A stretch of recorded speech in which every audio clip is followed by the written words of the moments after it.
বেবিলনের শূন্য উদ্যান বানিয়েছিলেন যে রাজা, তার কি নাম? নেবুচাঁদনেজার।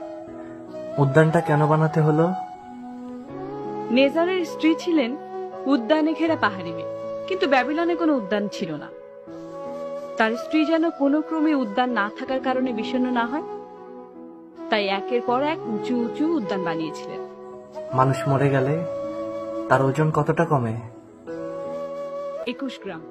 মানুষের আত্মার ওজন কত? 21 গ্রাম। গোলাপের আরবি প্রতিশব্দ কি? ওয়ার্দুন। শূন্যতার ফরাসি প্রতিশব্দ কি?